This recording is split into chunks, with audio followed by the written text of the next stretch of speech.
का मुद्दे की बात में आपका स्वागत है। इन दिनों एक चर्चा बड़ी गंभीरता से की जा रही है।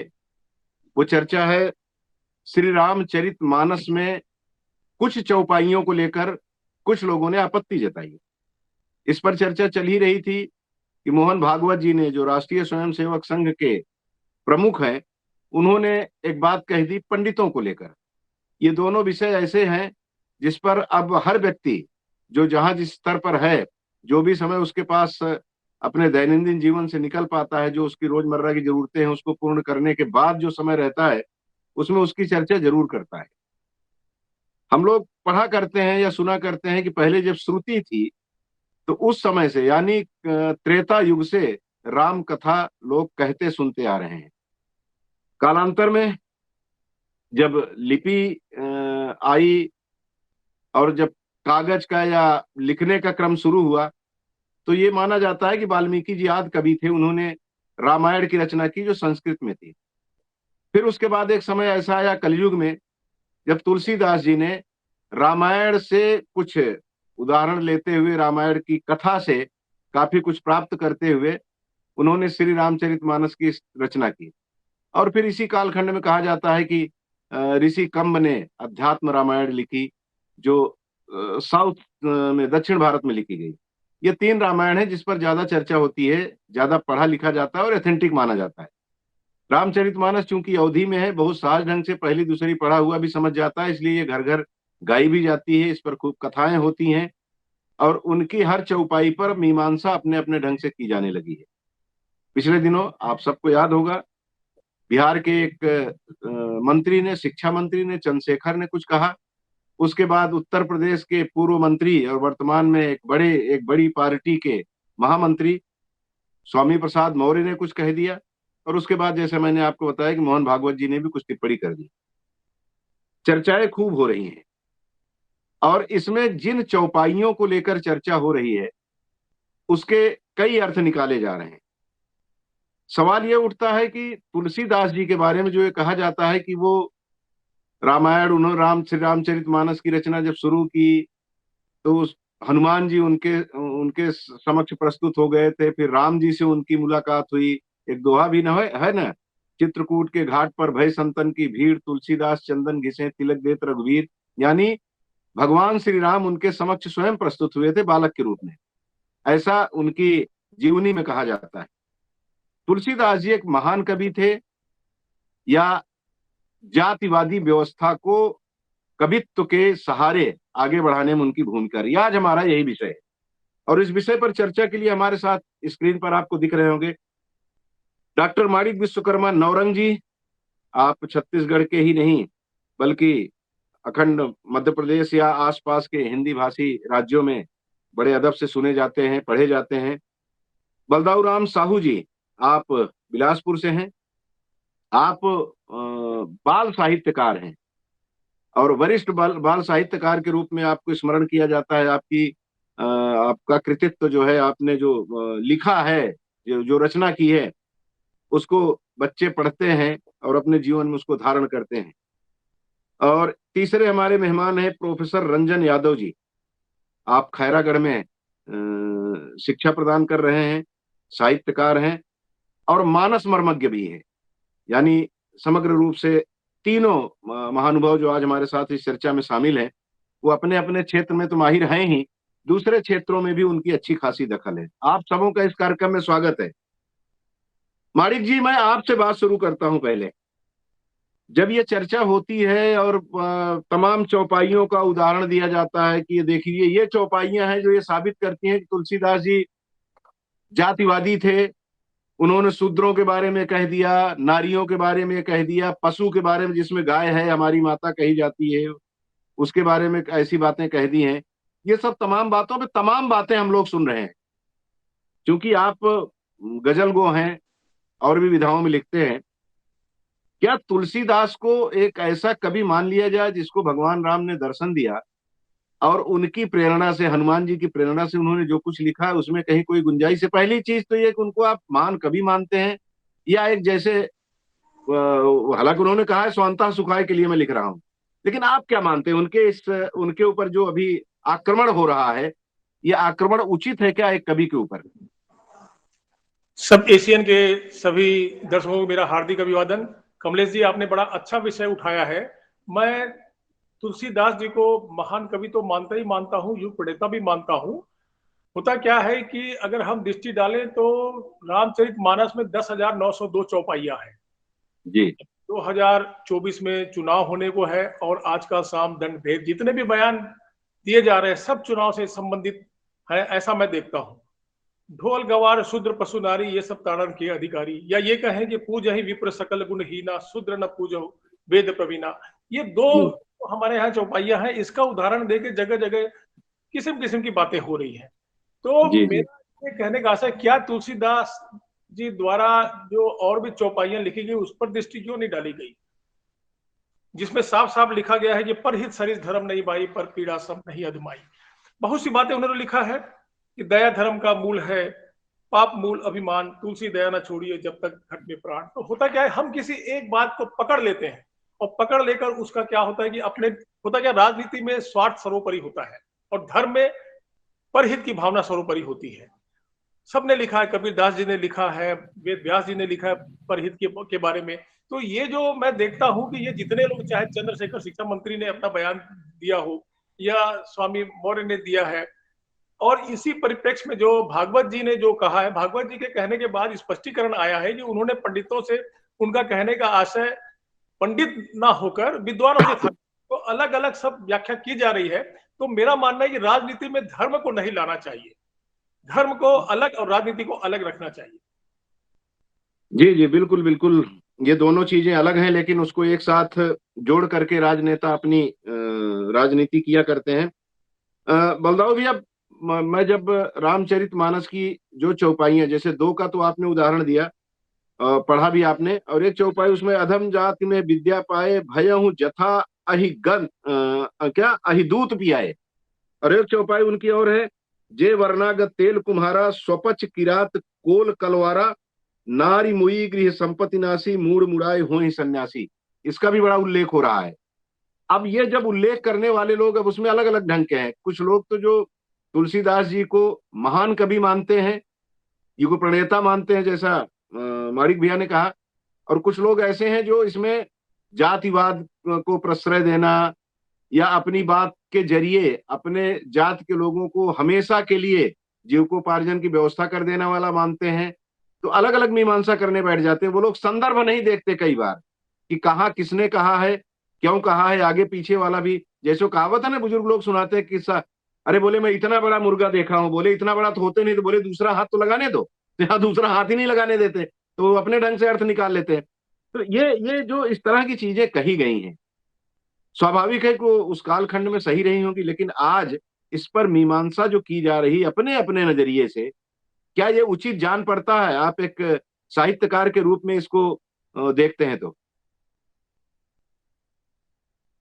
म्यूट है आपका जी। आपने बहुत सारे प्रश्न भी किए और उसके उत्तर भी आपने दे दिया।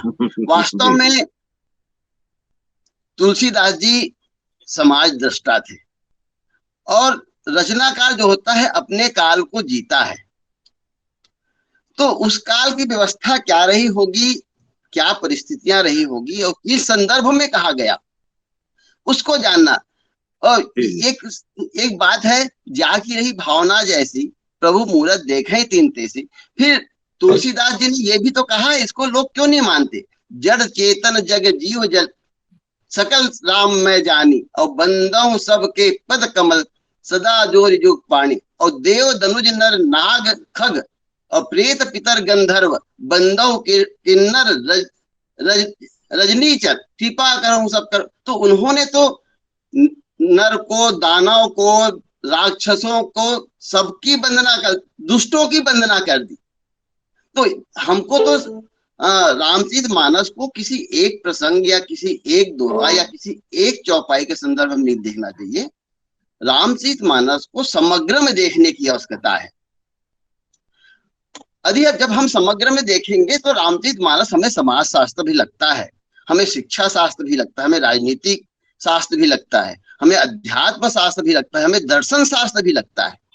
तो तमाम दृष्टिकोण को हमें देखने की आवश्यकता है। जब तक हम तमाम दृष्टिकोण को नहीं देख के, संदर्भों को, जैसे कहा कि आगे पीछे की बात नहीं करके एक चौपाई पे बात करते हैं, भय बनी नहीं हो ही प्रीति।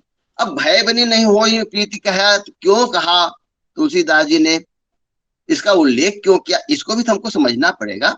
फिर तुलसीदास जी ने नारी चेतना पे बात करते हैं, तो नारी चेतना पे तो उन्होंने नारियों को, यदि नारी के प्रति कुभावना होती तो वो नहीं कहते अनुज बधू भगनी सुत नारी सुन सठ कन्या सम ये चारी और इन्हें दृष्टि कुदृष्टि विलोक ही जोई, हाँ ताई बधे कुछ पाप न हो, ये भी नहीं कहता। फिर ये क्यों कहा गया? वास्तव में वहां उस समय का संदर्भ जो था वो मूलतः समाज शास्त्र, समाज को शिक्षा देने के लिए उन्होंने ग्रंथ की रचना की। उसके बिंबों को हमको समझना पड़ेगा। कोई बाली कोई राक्षस नहीं था, या बाली कोई एक व्यक्ति नहीं था, बाली एक समाज का प्रतिनिधित्व कर रहा था। इसलिए उन्होंने कहा कि ऐसे समाज है, ऐसे समाज को शिक्षा देने के लिए उन्होंने कहा। तो इसको हमको समझने की आवश्यकता है। और मैं कहता हूं कि अपने अपने दृष्टिकोण से रचनाकार लिखते हैं और पाठक अपना दृष्टिकोण लगाता है अलग, तो ये उचित नहीं होता। हमको रचनाकार के दृष्टिकोण में भी जाने की आवश्यकता है। जी जी, बिल्कुल बिल्कुल। उस दृष्टिकोण को असल में क्या है, ये संवाद है, या कोई कह रहा है, किसी से कह रहा है, या कुछ घटा है, उसको लेकर के उन्होंने उसको छंदबद्ध किया है। लेकिन उसको तुलसीदास जी का कह दिया जाता है। जैसे एक है ना कि अधम जाति में विद्या पाए, भयों जथा ही दूध पियाए। ये गरुण जी को काकभूषुंडी जी सुना रहे हैं कि मैंने ऐसा पाप कर दिया था, तो वो शिव भगवान नाराज हो गए थे। तो उस समय उन्होंने अपने आप को कहा कि मैं अधम जाति में पैदा हुआ, तो वो अपने आप को कह रहे हैं। लेकिन इसको जोड़ दिया गया कि जो अधम जाति के यानी नीच जाति के, वो उसमें सब शूद्र आ गए। ये इस तरह की मीमांसा करना शुरू कर दिया लोगों ने। रंजन जी, मैं पुरुषोत्तम अग्रवाल जी हैं, जेएनयू में प्रोफेसर थे, रिटायर्ड हैं। मैं उनका बयान सुन रहा था इसी विषय पे। वो कह रहे थे कि तुलसीदास जी ने अकबर के जमाने में जो कुछ लिखा वो आज उस पर हम टिप्पणी कर रहे हैं। ठीक है, एक बात जरूर उन्होंने नाराजगी व्यक्त करते हुए भी कि तुलसीदास जी एक महान कवि थे, अगर उनसे कहीं कुछ आपको लग रहा है तो उसमें कुछ सच्चाई भी है। जैसे उन्होंने ये कहा कि ये ऐसा काल था जब रैदास जी, कबीरदास जी ऐसे कवि जो निराकार ब्रह्म को नहीं मानते थे, वो निराकार को मानते थे, साकार को नहीं मानते थे, और उनका प्रभुत्व बढ़ता जा रहा था समाज में। तुलसीदास जी उसी कालखंड में श्री रामचरितमानस की रचना की, तो उन्होंने दूसरों की कही हुई बात में अपनी भावनाएं भी उड़ेल दी। वो इसीलिए उन्होंने कहा कि जो मूड मुड़ा है भय सन्यासी, यानी पढ़े लिखे नहीं है, बीबी मर गई, संपदा चली गई, तो उसके बाद उन्होंने मूड मुड़ा लिया, सिर घुटवा लिया और सन्यासी बन गए। तो इस तरह का भाव प्रकट करना उनका ये साबित करता है कि वो कहीं न कहीं निराकार ब्रह्म को मानने वालों से चिढ़ते थे, और उन्होंने साकार ब्रह्म को स्थापित करने के लिए इस तरह की बातें कही। रंजन जी, ऑडियो ऑडियो ऑडियो जी, हाँ आ गया। ऑडियो म्यूट है आपका, ऑडियो नहीं आ रहा है। ऑडियो ऑडियो देखिए, नहीं आ रहा है। हेलो, माइक खोलने के लिए बोलिए, माइक नहीं खुली है। हाँ खोल रहे हैं जी जी।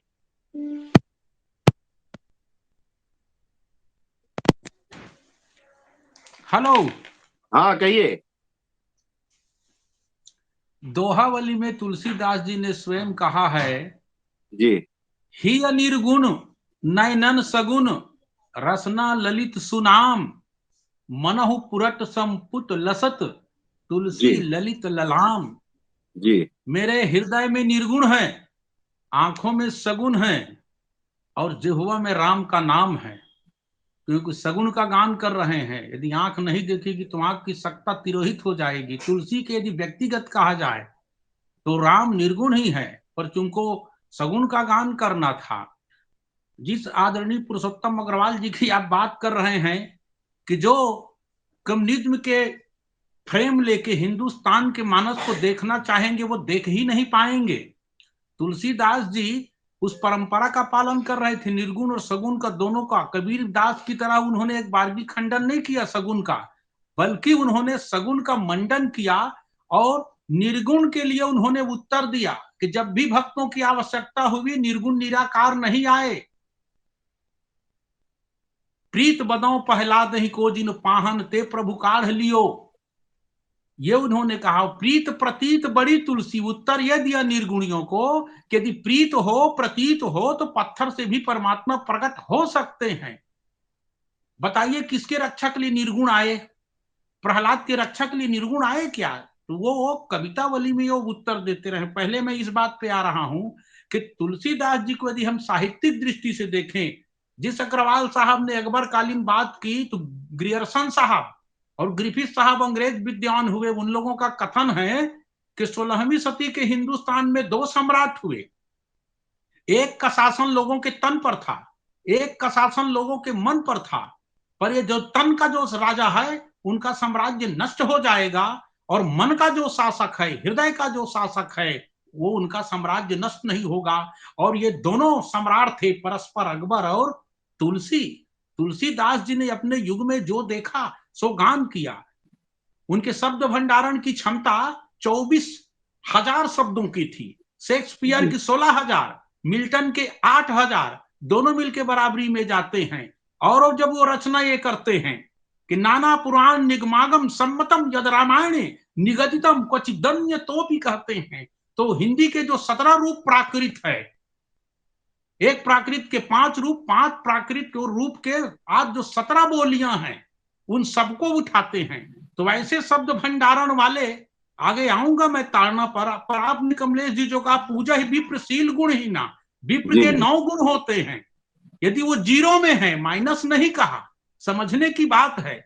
आज संसार में सर्वाधिक सांदर्भिक ग्रंथ गीता को माना गया है, और हिंदुस्तान में सर्वाधिक सांदर्भिक ग्रंथ रामचरितमानस को माना गया है। यदि ब्राह्मण त्रिकाल संध्या नहीं करता, जिन्हें उदाहरण नहीं करता, यदि वो प्रकांड पंडित नहीं है, 9 गुण से वो हीन है, पर यदि वो अत्याचारी नहीं है, दुराचारी नहीं है, तो भी वो पूजनी है। कहा, ये कब कहा कि ब्राह्मण हत्यारा? तब ऐसा। दूसरी बात, गोकर्ण और धुनकारी दोनों सगे भाई थे, पर एक की गणना शूद्रों में होती थी, एक की गणना ब्राह्मणों में होती थी। जब आज जातियां नहीं हैं, जब राजतंत्र था, उस जमाने की बात को आज आप कह रहे हैं।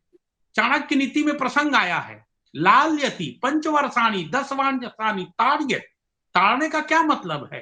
ताड़ने का अलग अलग शब्दों के लिए, अलग अलग वस्तुओं के लिए अलग अलग अर्थ होता है। आज भी छत्तीसगढ़ी में बोलते हैं ना, ओला ताड़े रही बेटोगा, है ना, जरा देखे रहना। तो ताड़ना, लखना, निरखना, निहारना, तुलसीदास जी ने इन शब्दों का प्रयोग किया है, पर वहां अलग अलग अर्थ है। धनुष्य के प्रसंग में देखिए, लखन लखे लख रघुवंश मणि, लखना यानी स्नेह से देखना, और ताके हर को दंड, ताकना यानी गुस्से से देखना, और धनुष को देखा।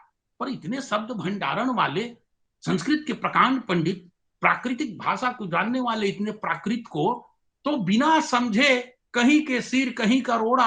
वही तुलसीदास जी ने तो ये तो भी लिखा है, गरुड़ जी जब पूछते हैं कि कौन सबसे उत्तम है बताओ उत्तरकांड में, तो क्या कहा, काकभूषुंडी जी के माध्यम से क्या कहलवाते हैं, सोई पावन सोई सुभग शरीरा और जे तन पाई भजी रघुबीरा।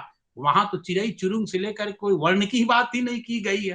तो जिस तुलसीदास जी को नापने के लिए बांस छोटे पड़ जाएंगे, ये 6 इंची स्केल में नाप के देखते हैं, क्या कहा जाए। कमलेश जी आगे बढ़िए। जी जी जी जी, मैं दूसरे राउंड में फिर बात बिल्कुल करता बिल्कुल। हूं। और तुलसीदास जी ने एक जगह कहीं कहा है कि शब्द अनेक अर्थ है, एक शब्द के अनेक अर्थ होते हैं। और ताड़ना वाली बात पे तो हम लोग भी कहा करते हैं, मेरा जन्म अवध में हुआ है। अब उसके बाद में 16 वर्ष की अवस्था में छत्तीसगढ़ आया हूँ, तो छत्तीसगढ़ में जो कहा जाता है वही चीज अवध में भी कही जाती है। अवधि में रामचरितमानस लिखा हुआ है। तो वो जो ताड़ना वाली बात है ना, हम लोग भी जब गांव में रहा करते थे तो किसी से झगड़ा होता था तो अपने मित्र को बोलते थे, ताड़े रहना उसको, मतलब देखते रहना, नजर रखना, आ जाएगा तो पीटेंगे। और छत्तीसगढ़ी में वही ताड़े रही बेगा, मैं बाजार ले आत हो या खेत ले आत हो, वही चीज है। लेकिन अब उसका मतलब यह पीटना हो गया। तो तुलसीदास जी ने पहले कह दिया कि एक शब्द के अनेक अर्थ होते हैं, आपके जैसे भाव वैसे आप अर्थ निकाल लोगे। लेकिन जो कुछ हो रहा है माणिक जी, अभी चूंकि 2024 में चुनाव है लोकसभा का, और राजनेता कोई भी कदम ऐसा नहीं उठाते जो उनको नुकसान देने वाला हो। जो भी कदम उठता है वो ये सोच करके उठाते हैं कि ये हमको राजनीतिक लाभ देगा। जो भी बोल रहे हैं सबका हेतु एक ही है, और फिर उसके बाद उनके कारण हम लोग उलझ जाते हैं आपस में, और फिर ऐसे ऐसे मुद्दे हमारे सामने रख देते हैं कि कहीं ना कहीं हम चर्चा के लिए विवश हो जाते हैं, जैसे अभी हम चर्चा कर रहे हैं। तब चर्चा का हमारा मूल तो यह है कि हम कबीरदास जी को, तुलसीदास जी को क्या मानते हैं, साहित्यकार की नजर में क्या है वो, उस पर चर्चा है।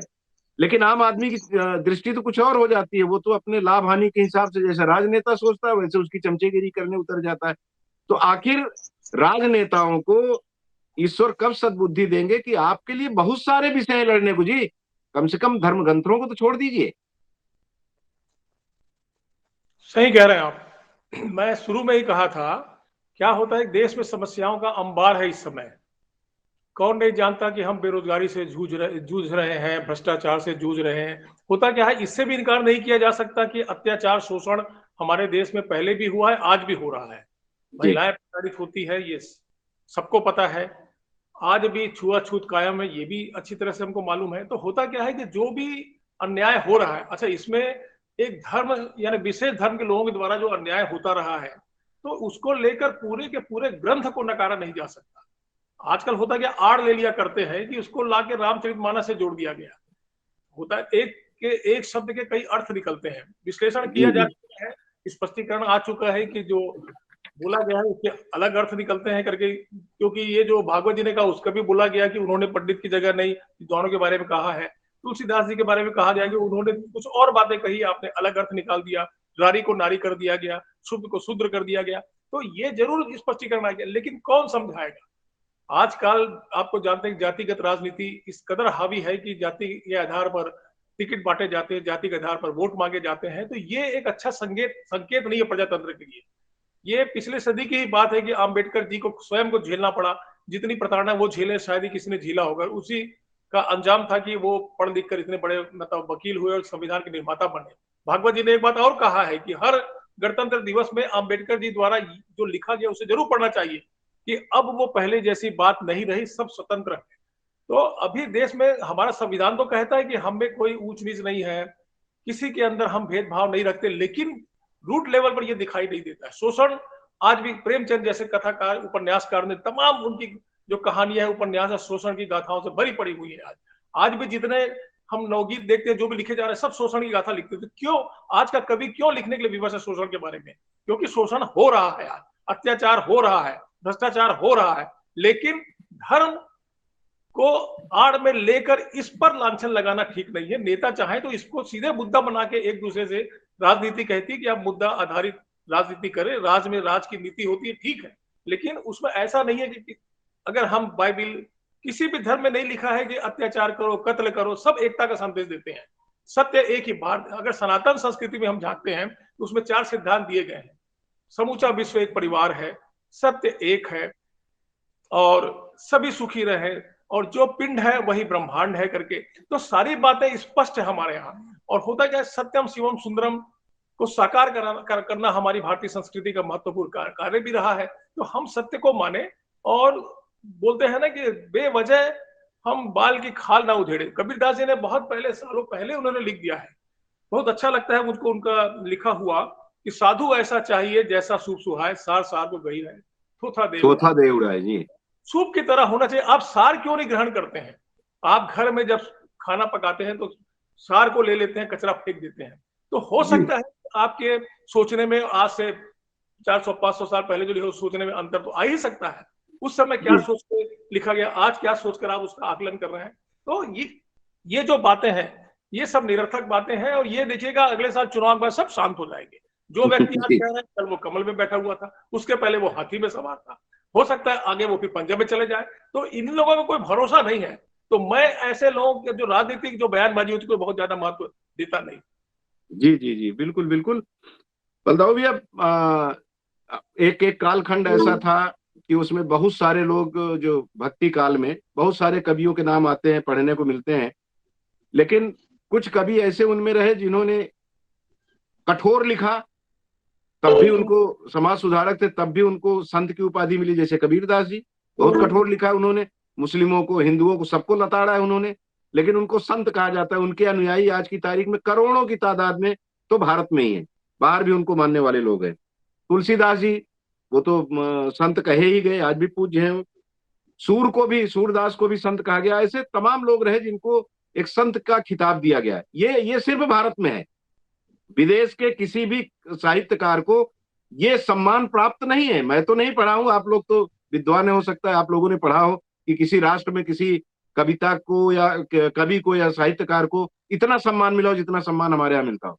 तो जिसका सम्मान ज्यादा रहता है उन्हीं के ऊपर तीर चला के राजनेता अपना लाभ लिया करते हैं। इससे अलग हट करके भी तो बहुत कुछ है मुद्दे। कमलेश भाई, वास्तव में हिंदी साहित्य में ये दो बड़े नाम जी, कबीर और तुलसी जी, जैसे आपने कहा, कबीर ने बहुत खरा खरा कहा और उन्होंने बिना किसी को आधार माने उनको जैसे दिखा वैसे कह दिया।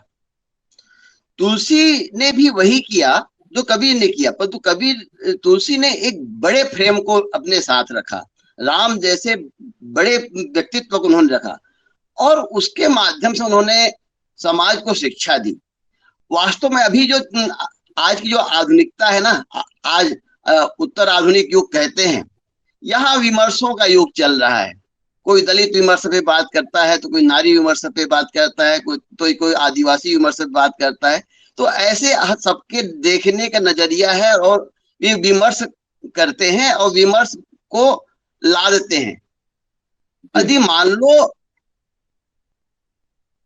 कबीर भी ब्राह्मण होते ना, तो उनके भी ऊपर यही आरोप होता। ब्राह्मण का कहने का मतलब कोई जाति से नहीं। तुलसी ने भी कहा कि ब्राह्मण का, उन्होंने हर जगह ब्राह्मणों को या पंडितों को हर जगह पूजा की, ऐसी बात नहीं। उन्होंने ब्राह्मण के विरोध में भी बात कही। और यदि जातीयता की बात होती तो भरत निषाद राज को गले नहीं लगाते। राम, सुग्रीव, हनुमान जैसे बानर भालू को अपनी सेना में नहीं रखते, उन्हें सम्मान नहीं देते। जी जी। तो वास्तव में ये जो विमर्श जो चल रहा है ना, जैसे असहिष्णुता पैदा करने के लिए अभी तो जो बात चल रही है, सबका अपना अपना खेमा है। रचनाकार को रचनाकार के दृष्टिकोण से देखना चाहिए। यदि हम रचनाकार को रचनाकार के दृष्टिकोण से देखते हैं और उनके कथन को समझना चाहिए, उन्होंने किस भाव भूमि में कहा, किस बिंदु को रख के कहा, किस बिंब के आधार पे कहा। मैं तो कहता हूँ रामचरितमानस की जो व्याख्या कर रहे हैं वो तो सीधे सीधे अमिधा की बात करते हैं। उसमें व्यंजना की बात जो तुलसी ने की, वो व्यंजना तक कब पहुंचेंगे? जब उस व्यंजना में पहुंचेंगे तब तुलसी को हम समझ पाएंगे। वास्तव में हम तुलसी को समझ नहीं पा रहे हैं। तुलसी को यदि समझना है तो हमको एक रचनाकार के दृष्टिकोण से देखना चाहिए, एक संस्कारकर्ता के दृष्टिकोण से देखना चाहिए और एक साधक के दृष्टिकोण से देखना चाहिए। तीन दृष्टिकोण से हमको तुलसी को देखने का आवश्यकता है। यदि हम इन तीनों दृष्टि के और समदर्शी होकर देखना पड़ेगा। हम तो एक पक्ष को लेकर देखते हैं, अपने आप को हम क्षुद्र मान के देखते हैं या अपने आप को हम ब्राह्मण मान के देखते हैं। ना अपने आप को ब्राह्मण मानिए और ना ही अपने आप को क्षुद्र मानिए। आज के युग में जाति का कोई औचित्य तो है नहीं, फिर मानने वाले मान के अपने अंदर अहम को पाल रखे हैं, अहम के साथ जी रहे हैं और यही उनकी हीनता का कारण है। और अपनी हीनता को प्रदर्शित करने के लिए इस ढंग से बयानबाजी कर रहे हैं। मूल बात और कुछ नहीं है, वो अपने हीन भाव। मैं भी कहता हूं मैं तेली हूं और तुलसी ने कहा तेली कुम्हार वाली जो उनकी चौपाई है, तो अब मैं लड़ते रहूं। मैं तुलसी ने और जो अच्छी बात कही वो छोड़ दूं। मेरे पास भी ऐसे बहुत सारे पोस्ट आते कि देखो उन्होंने तेली के लिए भी कहा, तो हम अब लड़ते रहें। और ये लड़ाने वाली बात हो रही है कि समाज में विद्वेष पैदा हो और इस विद्वेष का लाभ, राजनीतिक लाभ हमको मिलता रहे। तो हमें, और चिंतनशील समाज, जो आज का जो चिंतनशील समाज है, उसको, उन्हें तो ये समझने का आवश्यकता है कि हम इस विरोधाभास में ना पड़े इनकी लड़ाने के, हमको जो चिंतनशील समाज है उसको समरूप में समानता समरसता के भाव लेके हमको चलना पड़ेगा।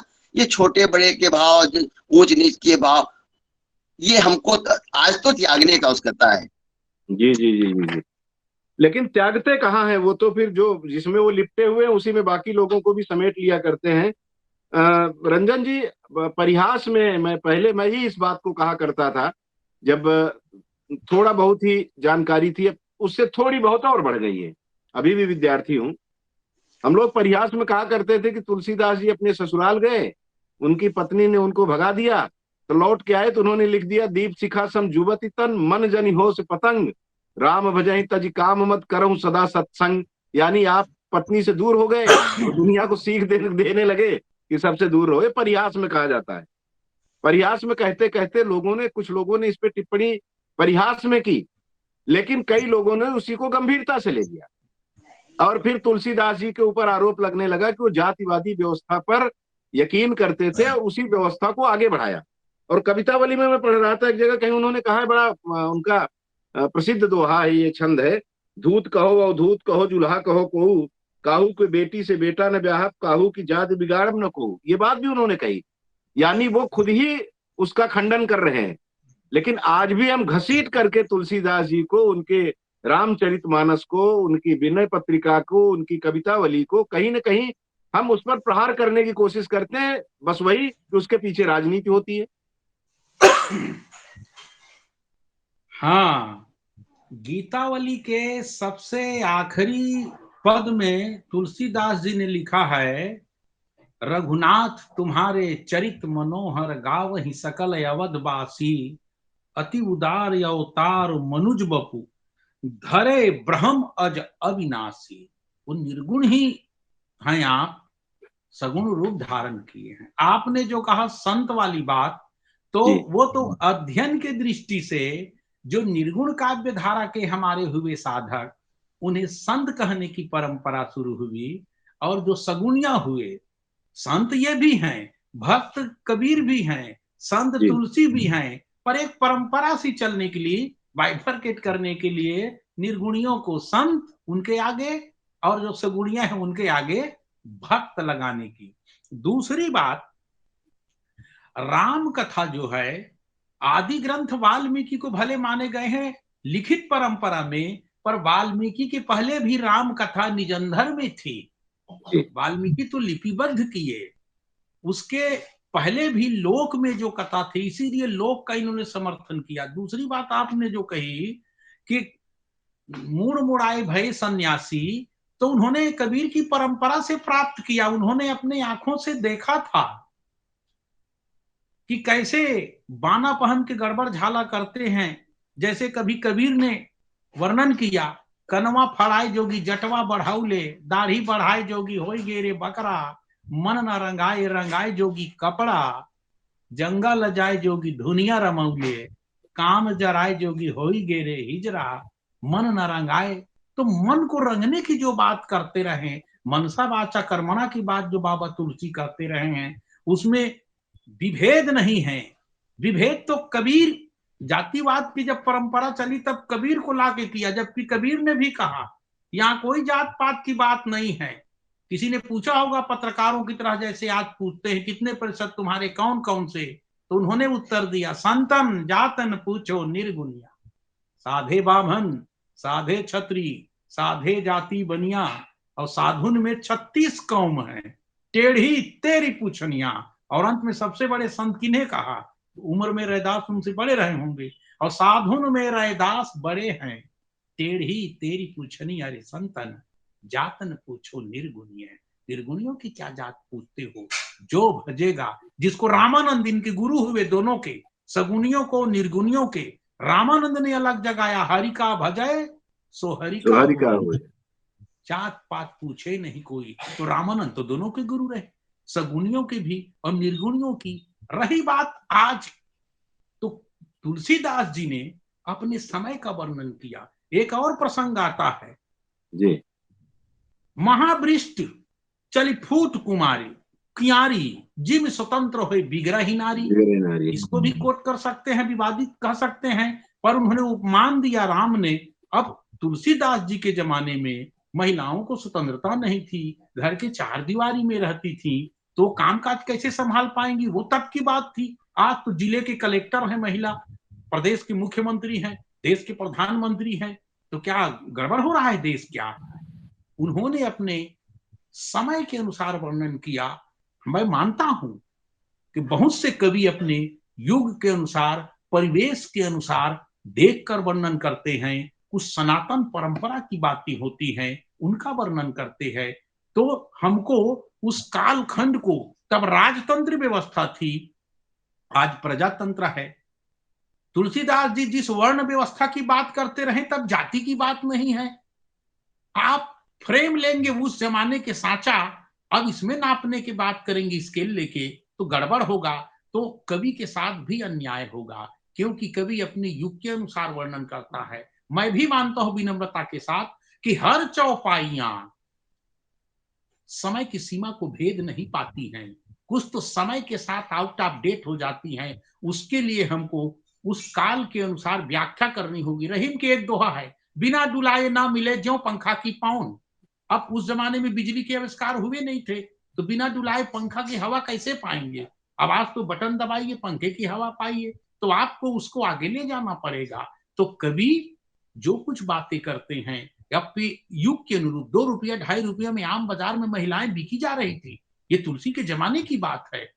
तब उन्होंने कहा नियंत्रण रखने की आवश्यकता है, उन पर कुछ संरक्षण की बात होनी चाहिए। आज की तरह स्वतंत्रता पढ़ी लिखी तो थी नहीं। अमूमन महादेवी वर्मा के जमाने में सुभद्रा कुमारी चौहान मिडिल क्लास पढ़ने जाती थी, तो बग्गी में सारी लपेट के लिए उनको जाना होता था। तब और अब में कितना अंतर हो गया है। अब महिलाएं दून दूरिया जानती नहीं है, उनको आप बाहर समाज के जिम्मेदारी देंगे तो कैसे वो काम कर पाएंगी? तो हमको तो युग विशेष के उस संरचना के अनुसार, व्यवस्था के अनुसार देखने पड़ेंगे, उसकी व्याख्या करनी पड़ेंगी। कुछ शब्दों के अर्थ, जो परिभाषा दी गई है, जो बातें कही गई हैं, हम जी युग जी के जी और संदर्भ को काट देते हैं, जी यही जी अर्थ का अनर्थ हो जाता है आदरणीय। बिल्कुल बिल्कुल बिल्कुल वही हो रहा है। मैं आप जब कह रहे हैं तो मुझे किसी की बात याद आ रही है कि तुलसीदास जी ने हनुमान चालीसा में एक जगह लिखा है ना, राम दुआरे तुम रखवारे, होत न आज्ञा बिन पैसारे। तो वो पैसारे को अर्थ उसमें चौपाई में कुछ और है, लेकिन उसका थोड़ा सा अंतर कर दिए, पैसारे बिन आज्ञा, क्या होत न आज्ञा बिन पैसारे, मतलब अंदर प्रवेश की आज्ञा तभी मिलेगी जब पैसा दोगे। अब इसका भी अर्थ इस तरह से भी निकाल सकते हैं लोग, तो जिसका जैसा भाव रहता, मन रहता, अपने हिसाब से नहीं उसका पर अर्थ निकाल लेता। यादव जी वही आए हैं, नगर करो पैसार। लंका गए तो उन्होंने जी कहा शाम हो जाए, तो अब वहां तो पैसा नहीं होगा, तो इनको समझना चाहिए यहाँ पैसार का मतलब प्रवेश करना है, जाना है। जी जी निशा जी काल में नगर करो सोच रहे हैं कि नहीं, दिन में जी जाना जी ठीक नहीं होगा, तो जी कब नगर पैसार करने हैं भाई? अब वहां तो पैसा नहीं है, तो ये जी जरा वाद विलास करते हैं शब्दों को लेके। और अच्छा होता कि आप किसी प्रगतिशीलता को, वो जो उस धारा के किसी एक व्यक्ति को बिठाए होते, एक जी विद्वान को बिठाए होते, तो वो अपना तर्क दे दे तो शायद ज्यादा मजा आता। वो क्या जी कर जी रहे इस मामले में, है कि नहीं? हम लोग एक ही नहीं धारा के हो गए आदरणीय। जी जी नहीं नहीं, जिस धारा में हम है वही धारा सही है, वही नहीं वो धारा सही सही, तो जिस है, धारा की बात पर कर रहे उनको हैं। तो और उनको तो हाँ, लाना था, को जी जस्टिफिकेशन दे, कहाँ पे जी वो है, क्या स्थिति, तब तो बात बनती। रंजन जी, अब तो लोग ये कह रहे हो कि तीनों पिछड़े वर्ग के बैठा लिया, कमलेश यादव भी यादव है, पिछड़े वर्ग के चारों लोग बैठे थे। इस तरह की बातें कहने वाले कह लेंगे, जबकि ऐसा भाव नहीं था। मैंने तो साहित्यकारों को चुना, बाद में जब अभी बात करते करते ध्यान आ रहा है सही बात है, हम चारों पिछड़े वर्ग से हैं, तो लोग इस पर भी टिप्पणी कर सकते हैं। लेकिन अच्छा यह है कि पिछड़े वर्ग के लोग तुलसीदास जी की सराहना कर रहे हैं, तुलसीदास जी के कृति को अनुपम कृति मान रहे हैं, ये बड़ी बात है। मारिक जी, हम लोग पूजा पाठ करते हैं, स्वाभाविक है कि सबके एक आराध्य होते हैं, लेकिन कई बार मन यह भी तो कहता है कि चूंकि साहित्य में रुचि है, मैं भी अच्छा श्रोता हूं, कि भगवान रामचंद्र जी, जातिवाद वहां भी आ जाता है, क्षत्रिय समाज वाले कहते हैं हम इनके हैं, हम और रंजन जी भी कहना शुरू कर देते हैं कि भगवान कृष्ण के वंशज हैं, आप लोग भी विश्वकर्मा जी को कहते हैं कि विश्वकर्मा जी से आए हैं, बलदाऊ भी अभी किसी न किसी आराध्य का नाम ले लिया करते हैं। ब्राह्मण कहते हैं परशुराम की संतान है। तो हम कहीं ना कहीं भगवान को भी जातियों में बांटने लगे हैं। तो एक समय तो ऐसा आएगा हम लोगों के बाद वाला जो काल होगा, मुझे लगता है कि लोग बांट बांट के सब उनको भी किनारे ही कर देंगे जिस तरह से आगे बढ़ रहे हैं। बिल्कुल, आप सही कह रहे हैं। इंसान ने अपनी सुविधा अनुसार महापुरुषों को और भगवान को बांट लिया है झंडा बरदार बनने के लिए। यादव जी, होता क्या है कि जो भी महापुरुष होता है वो हर धर्म जाति के लिए सम्मानी होता है, चाहे कोई भी देव हो, कोई भी महापुरुष हो, उनकी बातों का अनुकरण सभी धर्म जाति के लोग करते हैं। और अभी जो हमारा जो मुख्य विषय है वो चल रहा था, क्या होता है कि साहित्य अपने समय का दस्तावेज होता है, अपने युग की परिकल्पना को साकार करता है। रविदास जी की जयंती के अवसर पर भागवत जी ने कहा था, बहुत अच्छी पंक्तियां है रविदास जी की, मन चंगा तो कटौती में गंगा। जी जी जी। उन्होंने इसलिए कहा था कि उस समय यह माना जाता था कि जाति विशेष के लोगों के द्वारा ही पुण्य का काम किया जाता है करके, और उन्होंने प्रमाणित किया था कि मन चंगा हो तो कटौती में भी गंगा आकर विराजमान हो जाती करके। तो इसको उदाहरण ही नहीं, ये सत्य घटना है। और अगर आपका मन, जैसे बोला जाता है ना मैं मजहब हूं ना मैं दंगा हूं, पी के तर जाओगे मैं गंगा हूं। गंगा जिस प्रकार पवित्र है, कोई भी नदी जाती है वो गंगा में शामिल होकर उसका रूप ले लेती है। तो निर्भर करता है कि आप किससे मिल रहे हैं, किसके साथ आपका बैठना है। तो आज हम देखें जैसे स्वार्थ इस कदर हावी है लोगों के अंदर, और खास करके ये नेतागिरी जो हो रही है आजकल, नेताओं के बीच से ही इस प्रकार की बातें उठती हैं। कोई विद्वान कभी ये इस प्रकार की बातें नहीं करता कि सूर ने ये कहा, कबीर ने कहा, भगवान राम ऐसे थे। रामचंद्र जी के बारे में तो कहा जाएगा नीति, न्याय और नेतृत्व के सर्वोत्कृष्ट उदाहरण है आज की तारीख में भी। अगर आप रामायण पढ़ते हैं या महाभारत पढ़ लेते, समझ लीजिए आपने संपूर्ण अध्ययन कर लिया। अर्थशास्त्र, राजनीति शास्त्र, समाज शास्त्र, सभी कुछ तो है उसमें। लेकिन होता क्या है, अगर हम किसी रूपवान कन्या की केवल इसलिए आलोचना करते हैं कि उसकी एक उंगली छोटी हो जाती है, तो ये कतई मान्य नहीं होता है। पूरा संपूर्ण, जैसे बोलते हैं ना कि किसी ने कह दिया कि भाई ये आपने गर्दन तो काट दी लेकिन वो टेढ़ी काट दी, आपने उसका समर्पण नहीं देखा। तो अगर कोई महापुरुष लिखता है या कोई कुछ लिखता है तो उसके पीछे कुछ तथ्य होता है, कथ्य होता है, और समूचा यानी वैचारिक दृष्टिकोण होता है उसका अपना। और जैसे आईने के सामने जब तक हम नहीं आएंगे तब तक हमको अपनी पूरी तस्वीर दिखाई नहीं देती। आपका ज्ञान और सामने वाले लिखने वाले का ज्ञान, जब दोनों के अंदर समन्वय होगा तभी बराबर वो यानी ज्ञान का ये होता है, वितरण होता है। पहले कहा भी जाता था कि गुरु शिष्य से बोलता अब तुम इस लेवल पर आ गए कि अब तुम्हें शिक्षा की आवश्यकता नहीं है। तो आज की स्थिति में अगर हम सोचें, आपने ठीक कहा कि हम सब पिछड़े वर्ग को बिलोंग करते हैं, लेकिन आजकल बहुत कम लोग हैं जो इस प्रकार की चर्चा में शामिल होना पसंद करते हैं, कि विवाद से दूर रहना चाहते हैं। सत्य का आकलन करना लोगों को चुभता है। सत्य बात यह है कि शोषण हुआ है, शोषण हो रहा है, लेकिन इसके लिए हम किसी धर्म ग्रंथ को या किसी धर्म को जिम्मेदार नहीं मान सकते। धर्म को मानने वाले इसके लिए जिम्मेदार हैं। कुरान और रामायण में या रामचरितमानस में कोई टकराव की स्थिति नहीं है। अगर टकराव की स्थिति है तो हिंदू, मुस्लिम और ये जो बटे हुए जाति में, उन लोगों में टकराव की स्थिति जो एक दूसरे को नीचा दिखाने की यानी होड़ में कुछ इस प्रकार का काम करते हैं जिससे विवाद की स्थिति पैदा होती है। उससे बचने के लिए मैं तो ये कहता हूँ, भारतीय संविधान का अक्षर से पालन नहीं हो रहा है। कानून हमारे देश का इतना लचीला है कि न्याय मिलने में काफी समय लग जाता है। अब वो समय आ गया है कि हमारे यहाँ कानून ऐसा बने कि किसी भी धर्म, जहां के संविधान में लिखा है किसी भी धर्म की आलोचना करने का आपको कोई अधिकार नहीं है। आप अगर चौपाई आपको पसंद नहीं है तो मत पढ़िए आप उसको। अगर आप किसी भगवान को पसंद नहीं, मत मानिए उनको, उनकी पूजा मत करिए। किसने आपसे कहा है कि आप उसको पूजा करिए, बाध्य पूजा करिए, लेकिन आलोचना करना ठीक बात नहीं सब, क्योंकि पूजा श्रद्धा, भक्ति, विश्वास पर टिकी होती है। पूजा आस्था का सवाल होता है हर आदमी की। जैसे मैं आपके प्रति श्रद्धा का भाव रखता हूं, तो जैसे बोलते हैं आधा गिलास सकारात्मक और नकारात्मक दृष्टिकोण भी यहाँ काम करता है। अगर मेरा दृष्टिकोण सकारात्मक है तो मुझे सब अच्छा दिखाई देगा, अगर नकारात्मक तो सब गलत दिखाई देगा। तो बात दृष्टिकोण का भी है आजकल कि किस चश्मे से वो देखा जा रहा है। बिल्कुल बिल्कुल बिल्कुल। और बलदाऊ भी अभी माणिक बहन जैसा कहा, ये सही है कि मूल जो रहता है उसको छोड़ करके लोग अपने मतलब की चीजें निकाल करके आगे बढ़ गया करते हैं। कबीर जी की बात चल रही थी ना, कबीर जी ने जो कुछ लिखा है, मुस्लिम समाज तो कभी नहीं बोला कि सीधा सीधा उन्होंने कंकर पत्थर जोड़ के मस्जिद लई बनाए, ता चढ़ क्या ता ऊपर चढ़ मुल्ला बांग दे क्या बहरा हुआ खुदा है, या बहरा हुआ खुदा है, बहरा हुआ खुदा। या हिंदुओं के बारे में भी वो भी है ना, चक्की वक्की को क्या क्या उन्होंने कहा, याद नहीं आ रहा जल्दी से, तो उन्होंने सबको लताड़ा जी। तो उनको उनको कहने की हिम्मत नहीं पड़ रही है, या जो जहां से जेएनयू जो इसका, जिधर रंजन जी ने इशारा किया पुरुषोत्तम अग्रवाल जी वाले मामले में, तो उस तरह की बातें करने वाले लोग जिनमें ये सामर्थ्य है कि कह सकते हैं या कहने की आदी हैं, वो लोग उन पर तो चुप हो जाते हैं, लेकिन सर्वाधिक मान्य श्री रामचरितमानस पर और उनके लेखक पर, उनके रचनाकार तुलसीदास जी पर उंगली उठाने के लिए जरूर आगे बढ़ जाते हैं। क्यों हिम्मत नहीं पड़ रही है उनके ऊपर कोई टिप्पणी करने? जी मैंने पहले भी कहा कि लोग अलग अलग रंग के चश्मे में पहने हुए हैं, उस चश्मे से देखते हैं, यही दिक्कत है। तुलसीदास जी ने यह भी तो कहा, वरण धर्म नहीं आश्रमचारी, और श्रुति विरोध रत सब नर नारी, और द्विज श्रुति बेचक भू प्रजासन, और कोई नहीं मान निगम अनुशासन। तुलसीदास जी ने यह भी तो कहा, तो लोग इसको क्यों नहीं कहते? इसको भी कोट करना चाहिए।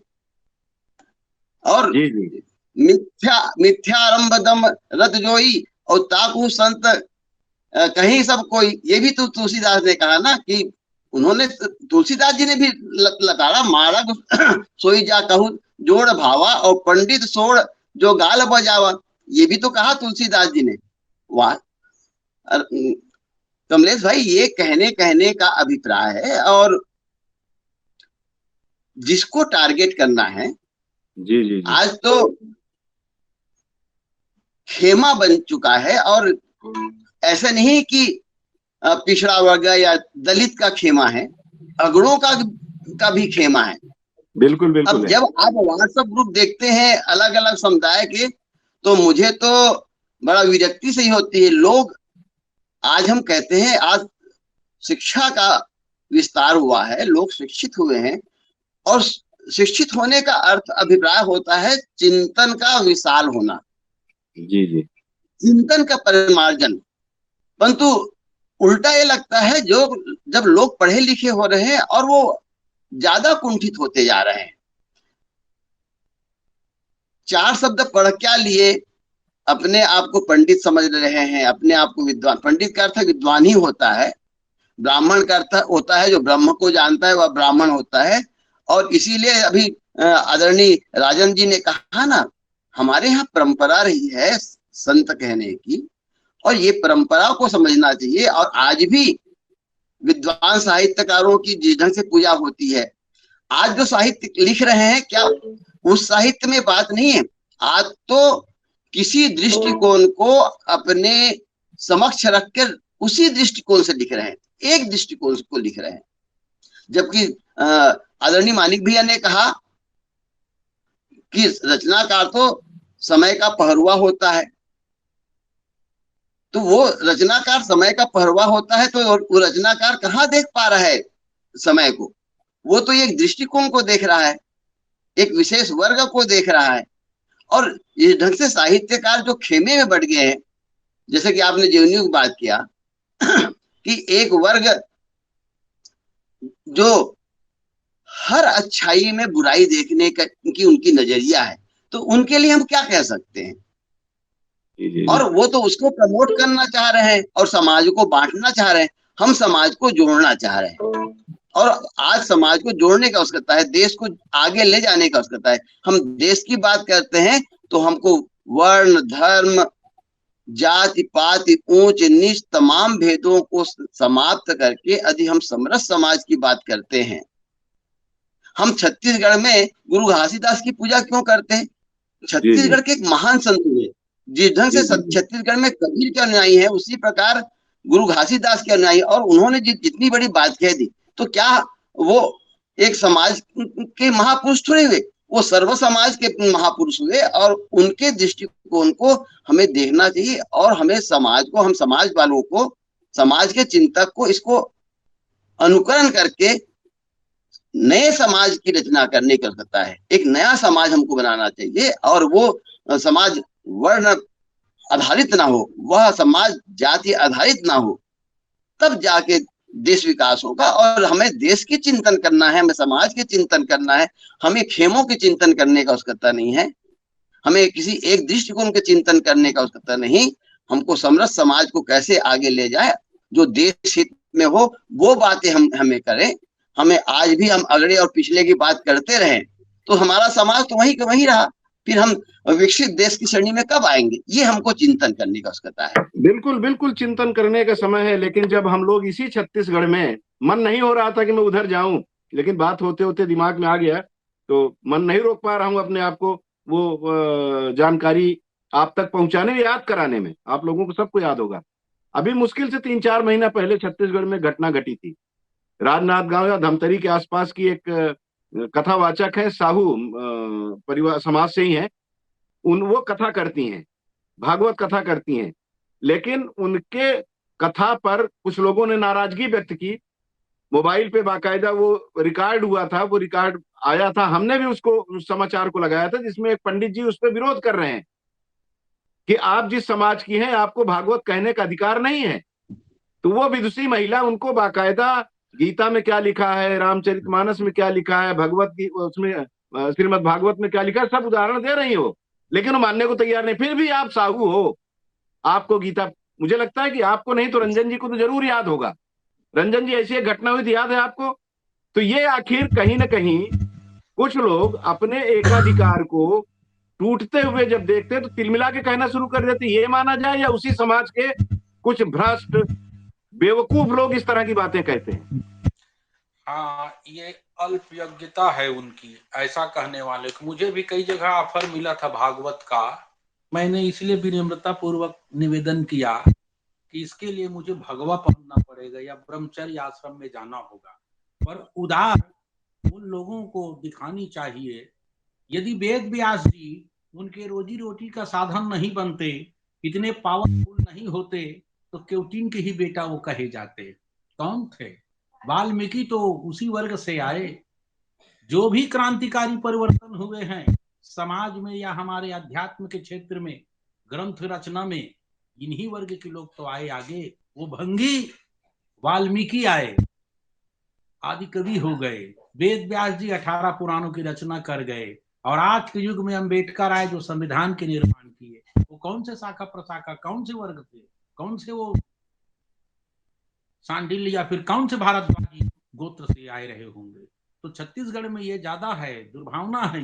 ये नहीं होनी चाहिए, क्योंकि तुलसी ने लिखा है कि उत्तम विद्या लीजिए चाहे नीच पाए होए,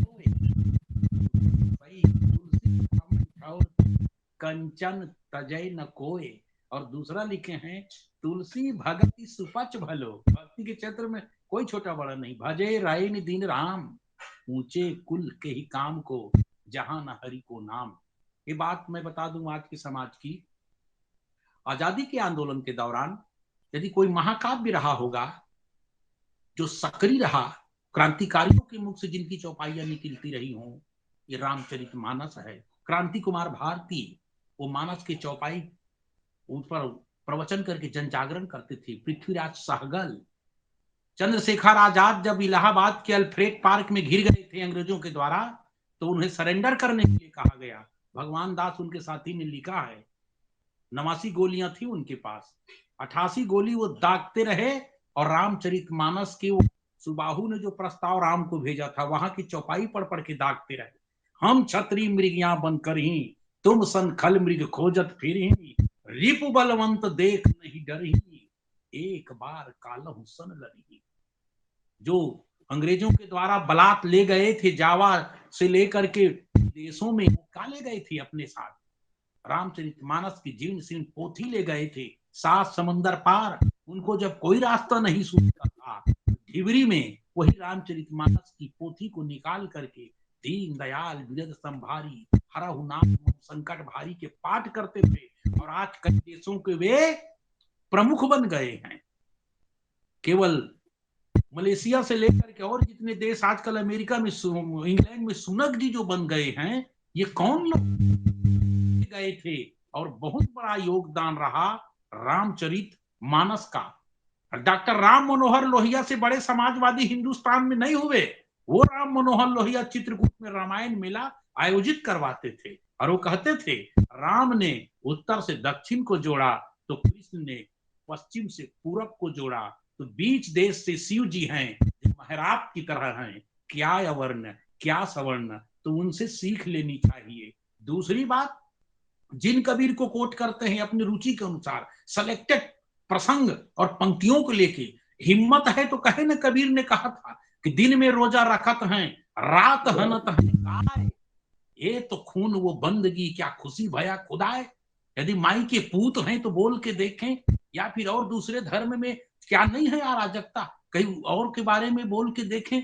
सनातन के बारे में जो जोड़ने की अभी जो आप कर रहे हैं, नवरंग जी ने जो कहा, साहू जी ने जो कहा, क्यों राजनेता ऐसा कर रहे हैं? क्योंकि रामचरितमानस सनातनियों को जोड़ने की, हिंदुओं को जोड़ने की महत्वपूर्ण कड़ी है। और छत्तीसगढ़ में तो मैं दावे के साथ कह सकता हूं कि आपके अवध क्षेत्र में जितने रामचरितमानस पर प्रोग्राम नहीं होते होंगे, आप छत्तीसगढ़ में देखिएगा, नौधा, अखंड रमरमिया नृत्य, ऐसा कोई गांव नहीं होगा अभी आसपास में। तो अभी कई गांव घूम के आया हूं, जाता हूं बीच में, गायन से लेकर के नवधा मानस और प्रवचन की जो परंपरा जो चल निकली है, उसके माध्यम से ये बातें की जाती है। हाँ, ये जरूर जो उच्च वर्गीय समाज है, यदि अपनी आन शान बचाए रखना है तो उनको ये काम करनी चाहिए, क्योंकि भाई दरी उठाने के लिए कोई नहीं आएंगे। कई जगह मैं देखता हूँ आदरणीय, मैं कहता हूँ अपने मित्रों को, जो प्रगतिशील ब्राह्मण है, रमाकांत शास्त्री जी जो शांत हो गए, मुझको लेके जाया करते थे।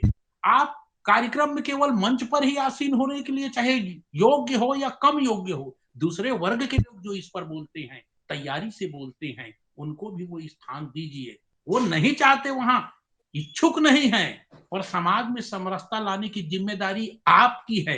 केवल आप जाति को पूजाओगे, एक तरफ मंच में भाषण देंगे और दूसरे तरफ रावण को पूजो न, वो तो उत्तम कुल पुलस्त के नाती थे।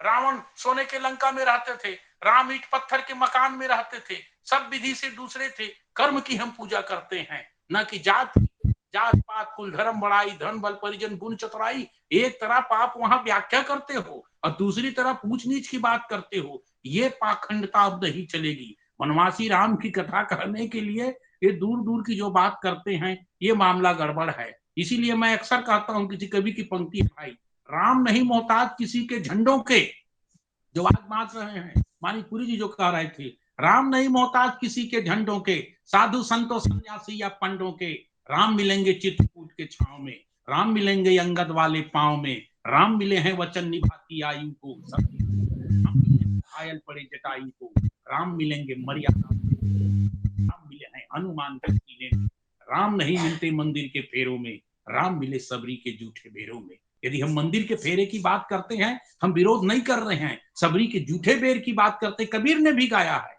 कि मोहि भाई जी भक्ति भिलनिया की, बड़े बड़े ऋषि मुनि गंगा नहावे और कंगना मांगे चमनिया के, मोहि भाई जी भक्ति भिलनिया के। कबीर ने भी तो गान किया है कि भिलनी की भक्ति चाहिए। तो आज जो ये बंदर बांट कर रहे हैं, स्वार्थ चंद ये कुछ चक्कर में ये बांटने काटने की बात करते हैं, पर इतना सघन है हमारा घेरा। पर समझना होगा, हिंदू धर्म या जिसे मैं सनातन कह सकता हूं, वो इतना तना बाना बुना हुआ है, उससे वो निकालना चाह रहे हैं कि कुम्हारा कह दिया, कहीं पे गोंड कह दिया, कहीं किरात। ये गोंडवाना वालों को अलग धुन चल रहा है, कई जगह मिलते हैं, बोले हमारे नहीं है। वनवासी राम की बात करते हैं, ये ऐसा नहीं है। तथा कथित बौद्धिस्ट लोग सबरी के प्रसंग को ऐसा अर्थ की अनर्थ करते हैं, बड़ी पीड़ा होती है सुन के। क्या दिवालियापन है। व्यक्तिगत आजादी का ये मतलब तो नहीं है किसी के जो आस्था है उस पर आप आघात करें, ये ठीक नहीं हो रहा है। बिल्कुल बिल्कुल बिल्कुल। और समय इतना तीव्र गति से समाप्त हो गया, पता ही नहीं लगा, और ऐसा लग रहा है कि मन और कह रहा है कि कुछ और चर्चा की जाए, लेकिन समय की पाबंदी है। मैं एक प्रगतिवादी को बुलाना था आदरणीय जी, इस बैकग्राउंड से मैं नेता को नहीं कह रहा हूं, जो कथित जो ना जिनके यहाँ लेनिन की मूर्तियां तोड़ दी गई, वहां आंसू नहीं बहा रहे हैं, यहाँ इनको पीड़ा होती है। ओल्गा को गंगा के साथ बहाना चाहते हैं, ऐसे विचारधारा के किसी एक आदरणीय को भी लाना था यहाँ। वो देखते वो क्या बोलते हैं, है ना। लाएंगे उनको भी लाएंगे, लेकिन बहुत ज्यादा नकारात्मक बात करने वालों से मैं स्वयं भी परहेज करता हूं कि उनको क्यों इतना ताकत दी जाए। उनके जो अवगुण है उसका बखान तो आप लोग कर ही दिए, और लोगों के दिल में है वो बात। जिस बात को आप मुखर कर रहे हैं, आपकी तरफ से आ रही बात, मुझे अंत में वो उनका महात्मा गांधी जी का और राम किंकर जी का, वो मानस मर्मज्ञ जो किंकर जी थे, उनके बीच वार्तालाप की एक बात कहीं मैं पढ़ा था, जिसमें किंकर जी ने उनसे पूछा कि आपने महात्मा जी इतनी यात्राएं की है भारत की, सभी धर्म के लोगों से आपने संपर्क किया, क्या आपने रामचरितमानस पढ़ी है? तो महात्मा गांधी जी ने कहा कि एक चौपाई का आधा हिस्सा मुझे याद है। बोले क्या? बोले परहित सरिस धर्म नहीं भाई, सिर्फ इतना ही याद था उनको। तो बोले फिर रामचरितमानस पढ़ने की आवश्यकता आपको नहीं है, आपने तो उसका रस पढ़ लिया है। तो जो लोग इतने पहुंचे हुए लोग थे, जिन्होंने अपना जीवन कुर्बान कर दिया इस राष्ट्र को, वो लोग अगर सिर्फ आधी चौपाई पढ़ करके ही पूरे रामचरितमानस का निष्कर्ष निकाल लिया करते हैं, तो ये मूर्ख लोग 2-4 चौपाइयों में पूरा रामचरितमानस को समेट के लाने की बात करते हैं, तो बड़ी हंसी आती है, बड़ा क्रोध आता है। लेकिन सबको अपने आप में समाये और बस यही विचार मन में रहे कि जो कुछ आपको लगता है कि गलत कहा गया है, जो लोग कह रहे हैं कि ये गलत है, उनको बोलिए या मन में रख लीजिए कि वो गलत है, छोड़ दीजिए उनको, और वो मिले कभी तो उनसे कहिए कुछ अच्छी बातें भी करना अगर जानते हो तो उसको करिए। तुलसीदास पर उंगली उठाने की औकात हैसियत आपकी नहीं है, मुझे लगता है यही कहने की जरूरत है। चलिए आज हम अपने इस खास कार्यक्रम को यहीं पर विराम देते हैं। बहुत बहुत शुक्रिया आप सबको इस कार्यक्रम को देखने का, और बहुत बहुत धन्यवाद आप तीनों महानुभावों का समय निकालने के लिए हमारे इस कार्यक्रम के लिए। बहुत बहुत शुक्रिया।